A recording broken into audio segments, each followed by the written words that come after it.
ಕಳೆದ 3 ವರ್ಷಗಳಿಂದ ಏನು ಅದೇ ಚರ್ಚೆಗಳು ನಡೀತಾ ಇತ್ತು.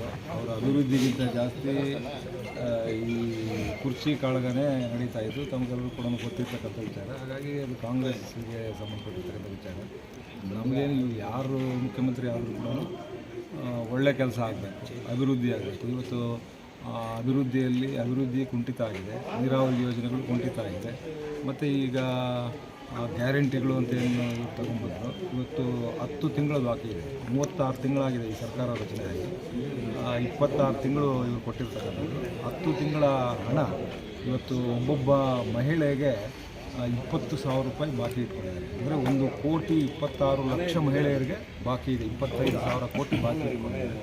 ಹಾಗಾಗಿ ಇಂಥವೆಲ್ಲ ಸುಳ್ಳು ಹೇಳಿ ಅಧಿಕಾರಕ್ಕೆ ಬಂದು ಇಂಥ ಲೋಪದೋಷಗಳು ಕೂಡ ಯಾರೂ ಕೂಡ ಒಪ್ಪೋದಿಲ್ಲ. ಹಾಗಾಗಿ ಸರಿಯಾದಂಥ ರೀತಿಯಲ್ಲಿ ಆಡಳಿತ ಮಾಡಿದರೆ ಕರ್ನಾಟಕ ರಾಜ್ಯದ ಜನರು ಒಳ್ಳೆಯದಾಗುತ್ತೆ. ಇದರಿಂದ ಡಿ ಕೆ ಶಿವಕುಮಾರ್ ಮುಖ್ಯಮಂತ್ರಿ ಆದ್ರೂ ಸರಿಯೇ, ಇಲ್ಲ ರಾಹುಲ್ ಗಾಂಧಿ ಬಂದಿಲ್ಲ ಕರ್ನಾಟಕದಲ್ಲಿ ಮುಖ್ಯಮಂತ್ರಿ ಆದರೂ ಸರಿಯೇ. ಅವರೇನು ಪಾಪಗಳು ಮಾಡಿದ್ದಾರೆ, ಪಾಪದ ಕೊಡ ತುಂಬೋಗಿದೆ ಕರ್ನಾಟಕ ರಾಜ್ಯದಲ್ಲಿ.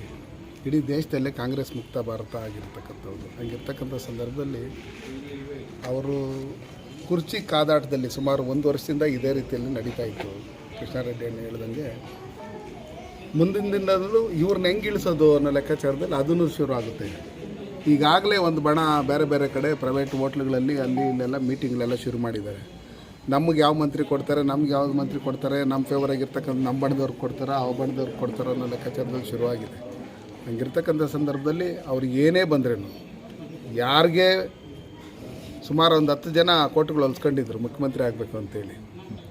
ಈಗಲೂ ಅದು ಆಗೋವರೆಗೂ ಗ್ಯಾರಂಟಿ ಇಲ್ಲ. ಆದ್ರೂ ನಮಗೇನು ಲಾಸ್ ಏನಿಲ್ಲ. ಬರ್ತಕ್ಕಂಥ ಚುನಾವಣೆಯಲ್ಲಿ ಸುಮಾರು 150ಕ್ಕೂ ಹೆಚ್ಚು ಶಾಸಕರು ನಮ್ಮ NDAಯಲ್ಲಿ ಭಾರತೀಯ ಜನತಾ ಪಾರ್ಟಿ JDSಯಿಂದ ನಾವು 100% ಗೆಲ್ತೀರಿ. ಇನ್ನು ಕರ್ನಾಟಕ ರಾಜ್ಯದಲ್ಲಿ ಕಾಂಗ್ರೆಸ್ ಸರ್ಕಾರ ಬರೋದೇ ಇಲ್ಲ. ಅವ್ರು ಏನೇನು ಭ್ರಷ್ಟಾಚಾರ ಮಾಡಿದ್ದಾರೆ ಅಂತೇಳಿ ಇಡೀ ರಾಜ್ಯದ ಜನತೆಗೆ ಗೊತ್ತಿರೋದ್ರಿಂದ ಇವತ್ತು ಪ್ರತಿಯೊಂದು ಇದರಲ್ಲೂ ಇವ್ರಿಗೇನು ಬಡವರಿಗೆ ಅಕ್ಕಿ ಕೊಡ್ತೀರಿ ಅಂತೇಳಿ ಸನ್ಮಾನ್ಯ ನರೇಂದ್ರ ಮೋದಿಜಿಯವ್ರು ಕೊಡ್ತಾ ಇರ್ತಕ್ಕಂಥ 5 kg ಅಕ್ಕಿ ಬಿಟ್ಟರೆ ಬೇರೆ ಇನ್ನೇನು ಕೊಡ್ತಾ ಇಲ್ಲ. ಕೇಳಿದಾಗ ಸಚಿವರು ಆರ್ಕೆ ಉತ್ತರ ಕೊಡೋಂಥದ್ದು, ಪತ್ರಕರ್ತರ ಮೇಲೆ ಧಮಕಿ ಹಾಕೋಂಥದ್ದು, ಬೇರೆ ಬೇರೆ ರೀತಿಯಲ್ಲಿ ಮಾತಾಡೋಂಥದ್ದು ಇದೆಲ್ಲ ನಡೀತಾ ಇದೆ. ಇದನ್ನೆಲ್ಲ ನೋಡಿದಾಗ ಒಂದೊಂದು ತಾಲೂಕಿನಲ್ಲಿ, ಒಂದೊಂದು ವಿಧಾನಸಭಾ ಕ್ಷೇತ್ರದಲ್ಲಿ ಕನಿಷ್ಠ ಪಕ್ಷ ಅಂದ್ರೂ 15,000 ಪಡಿತರ ಚೀಟಿಗಳನ್ನು ಇವರು ರದ್ದು ಮಾಡಿದ್ದಾರೆ. ಗೊತ್ತಾಗುತ್ತೆ ಜನಕ್ಕೆ. ಇವಾಗ ಗ್ಯಾರಂಟಿ ಅನ್ನೋ ಲೆಕ್ಕಾಚಾರದಲ್ಲಿ ಓಟ್ ಹಾಕಿರ್ತಕ್ಕಂಥ ಜನಕ್ಕೆ ಯಾವಾಗ ಈ ಪಡಿತರ ಚೀಟಿಗಳನ್ನು ಕ್ಯಾನ್ಸಲ್ ಮಾಡಿರ್ತಕ್ಕಂಥದ್ದು ಇದೆ. ಇವತ್ತು ಅಕ್ಕಿ ಇನ್ನೊಂದು ಮತ್ತೊಂದು ಕೊಡದೇ ಇರ್ತಕ್ಕಂಥದ್ದು, ಸನ್ಮಾನ್ಯ ನರೇಂದ್ರ ಮೋದಿಜಿಯವ್ರು ಕೊಟ್ಟಿರ್ತಕ್ಕಂಥ ಅಕ್ಕಿನೇ ಇವಾಗ ಕೊಡ್ತಾ ಇರ್ತಕ್ಕಂಥದ್ದು. ರಾಗಿನೂ ಕೊಡ್ತೀನಿ ಅಂತೇಳಿ ಅದು 1 ತಿಂಗಳು 2 ತಿಂಗಳು ಪೆಂಡಿಂಗ್ ಇಟ್ಕೊಂಡು ಏನೇನು ಮಾಡ್ತಾಯಿದ್ದಾರೆ ಅಂತೇಳಿ ನೀವು ಈ ನ್ಯಾಯಬೆಲೆ ಅಂಗಡಿಗಳಲ್ಲಿ ಹೋಗಿ ಕೇಳಿದಂಥ ಸಂದರ್ಭದಲ್ಲಿ ಅವರೇ ಹೇಳ್ತಾರೆ. ನೀವು ಕ್ಯಾಮ್ರಾ ಎತ್ಕೊಂಡು ಹೋಗಿಲ್ಲ ಅಂದರೆ ಕರೆಕ್ಟಾಗಿ ಎಲ್ಲ ವಿಷಯಗಳು ಹೇಳ್ತಾರೆ, ಏನೇನು ಹೆಂಗೆ ಅಂತ. ಅದಕ್ಕೋಸ್ಕರ ನಾನು ನಿಮ್ಗೆ ಹೇಳೋದಿಷ್ಟೇ, ಯಾರೇ ಮುಖ್ಯಮಂತ್ರಿಗಳಾದ್ರೂ ನಮಗೇನು ಅದರಿಂದ ಲಾಸ್ ಏನಿಲ್ಲ. ಅವ್ರ ದಿನ ಇದ್ದಿದ್ದು ತಪ್ಪುಗಳು ಮಾಡ್ತಾನೆ ಇದ್ರು. ಇದುವರೆಗೂ ಬೇಕಾದಷ್ಟು ತಪ್ಪುಗಳು ಮಾಡಿದ್ದಾರೆ, ಭ್ರಷ್ಟಾಚಾರ ಮಾಡಿದ್ದಾರೆ. ಮುಂದೇನೂ ಅದಕ್ಕಿಂತ ಹೆಚ್ಚಿಗೆ ಭ್ರಷ್ಟಾಚಾರ ಮಾಡಿ ಅವರವರೇ ಕಾಲಗಳು ಹೇಳ್ಕೊಳ್ಳೋಂಥ ಕೆಲಸಗಳನ್ನು ಮಾಡಿ ಮುಂದಿನ ದಿನಗಳಲ್ಲಿ ಸನ್ಮಾನ್ಯ ನರೇಂದ್ರ ಮೋದಿಜಿಯವರ ನಾಯಕತ್ವದಲ್ಲಿ NDA ಸರ್ಕಾರ ಕರ್ನಾಟಕ ರಾಜ್ಯದಲ್ಲಿ ಬಂದೇ ಬರುತ್ತೆ. ಅದಕ್ಕೋಸ್ಕರ ನಾವೆಲ್ಲ ರೆಡಿಯಾಗಿದ್ದೀವಿ. ಕೃಷ್ಣಾರೆಡ್ಡಿ ಅಣ್ಣವ್ರು ಹೇಳ್ದಂಗೆ ಇವರು ಕೆಲಸ ಮಾಡ್ತಾ ಇಲ್ಲ. 40% BJP ಮೇಲೆ ಅಂತ ಕಮಿಷನ್ ಕುತ್ತರಿಸಿ 80% ಇವರೇ ಸ್ವಂತ ಕೆಲಸಗಳು ಮಾಡ್ಕೊತವ್ರು. ಇವಾಗ ಕರ್ನಾಟಕ ದೋಚೋ ಕೆಲಸ ಮಾಡ್ತಾವ್ರೆ. ಇನ್ನು ಯಾರು ಬಂದರೂ ಅದು ನಿಲ್ಲಲ್ಲ. ನಾವಿನ್ನ ಜಾಸ್ತಿನೇ ಹೊರತು ನಿಲ್ಲಲ್ಲ, ಹಂಚ್ಕೊತಾ ಇರೋದು ಅಷ್ಟೇ. ಎಲ್ಲಕ್ಕೂ ಫ್ರೀ ಬಾಗಿಗಳು ಅವು ಇವು ಅಂತ ಇನ್ನೂ ದುಡ್ಡು ಕೊಟ್ಟಿಲ್ಲ ಮಹಿಳೆಯರಿಗೆ ಈ ಸಲ ಕಣ್ ತರಿಸ್ದಂಗೆ ಆಗುತ್ತೆ. ಒಂದು ಕೊಟ್ಟರೆ ಒಂದಿಲ್ಲ. ನಿನ್ನ ದುಡ್ಡು ನಿಮ್ಮ ಯಜಮಾನ್ ತಾವು ಕಿತ್ಕೊ, ಇನ್ನೊಬ್ರು ಕಿತ್ಕೊ, ನಿಮ್ಮ ಕುಟುಂಬದ ತಾವು ಕಿತ್ಕೊ, ಒಂದು ಕರೆಂಟ್ ಬಿಲ್ನಿಂದ ಹಿಡಿದು ಒಂದು ರೇಷನ್ನಿಂದ ಹಿಡಿದು ಎಲ್ಲ ಜಾಸ್ತಿ. ಕೇಂದ್ರ ಸರ್ಕಾರದಾಗ 10 ರೂಪಾಯಿ ಡೀಸೆಲ್ಲು ಪೆಟ್ರೋಲ್ ಜಾಸ್ತಿ ಅಂತ ಹೇಳೋದು ನಿಮ್ಮ ಗಮನಕ್ಕೆ ಬರ್ತದೆ. ನಿಮಗೆ ಕೊಡ್ತಾ ಇರೋದು ಎಷ್ಟು? ನಿಮ್ಮ ಕರ್ನಾಟಕ ಸರ್ಕಾರದ್ದು 40 ರೂಪಾಯಿ 28-40 ರೂಪಾಯಿ ಚಲಿಸಿದೆ. ಅದು ಕಮ್ಮಿ ಮಾಡಿದ್ರೆ ಆಗಲ್ಲ. ಇವ್ರದ್ದು ದುಡ್ಡೇ ಇಲ್ಲ ಸರ್. ಒಂದು ಕಡೆ ಡಿ ಕೆ ಶಿವಕುಮಾರ್ ನಾನು ದುಡ್ಡು ಹೊಡಿಬೇಕು, ನನ್ನ ಕೈ ಮುಟ್ಟಬೇಡ, ನೀನೇ CM ಆಗೋ, ಈ ಮಿನಿಸ್ಟ್ರಿಗೆ ಒಪ್ಪಂದ ಮಾಡ್ಕೊಬೇಕಲ್ಲ, ನನಗೆ ಇಂಥ ಪೋಸ್ಟ್ ಕೊಡು, ನಾನು ಇಂಥದ್ದು ಅಂಥೇಳಿ ಮಾಡಿಕೊಂಡು ಕರ್ನಾಟಕ ರಾಜ್ಯನ ನಂಬಿಕೆ ದ್ರೋಹದಿಂದ ದಿವಾಳಿ ಮಾಡಿಬಿಟ್ಟು ಹೋಗ್ತಾರೆ. ಡಿ ಕೆ ಶಿವಕುಮಾರ್ ಇಲ್ಲಿ ಇರ್ತದೆ ದುಡ್ಡೇ ಇಲ್ಲ, ಸರ್ಕಾರ ನಡೆಸೋಕ್ಕೆ ಆಗಲ್ಲ, ಇರೋದ್ರಾಗ ನಡೆಸ್ತೀರಿ.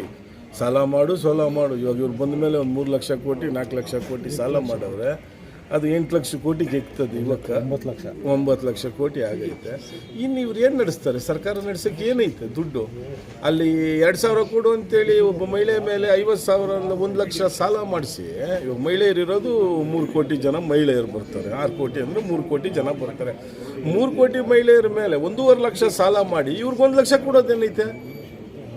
ಜನಗಳು ಟ್ಯಾಕ್ಸು ಕಟ್ಟಿ ಸಾಲ ಗುರಿಗೂ ಸಿಕ್ಕಿ ನಾವು 1.5 ಲಕ್ಷ ಒಬ್ಬನ ಮೇಲೆ ಇವಾಗ ಸಾಲ ಮಾಡವ್ರೆ. ಇನ್ನು 50,000 ತಗೊಂತಾರೆ. ಅವ್ರಿಗೇನು ಬೇಕು? 2,000 ಅಲ್ಲ 5,000 ಕೊಡ್ತಾ ಇದ್ರೆ ಸಾಕು. ನಿಮ್ಮ ದುಡ್ಡು ನಿಮ್ಮ ತಲೆ ಮೇಲೆ ಇಕ್ಕಿ ಸಾಲ, ಜನಸಂಖ್ಯೆ ಇಕ್ಕಿ ಸಾಲ ಮಾಡೋದು, ಆಸ್ತಿ ಇಕ್ಕಿ ಸಾಲ ಮಾಡೋದಲ್ಲ. ಕರ್ನಾಟಕ ಒತ್ತೆ ಇಟ್ಟು 6 ಕೋಟಿ ಜನಸಂಖ್ಯೆ ಮೇಲೆ ಸಾಲ ಮಾಡಿ. ನಾಳೆ ನಡೆಯುವಂಥ ಬಕ್ರೀದ್ ಹಬ್ಬ ಮುಸಲ್ಮಾನ್ ಬಂಧುಗಳಿಗೆಲ್ಲರಿಗೂ ಕೂಡ ಇವತ್ತು ಬಕ್ರೀದ್ ಹಬ್ಬದ ಶುಭಾಶಯಗಳನ್ನು ಸಮುದಾಯದ ಎಲ್ಲ ಬಂಧುಗಳಿಗೂ ಕೂಡ ನಾನು ತಿಳಿಸಲಿಕ್ಕೆ ಬಯಸ್ತೇನೆ. ಎಲ್ಲರಿಗೂ ಕೂಡ ಒಳ್ಳೆಯದಾಗಲಿ.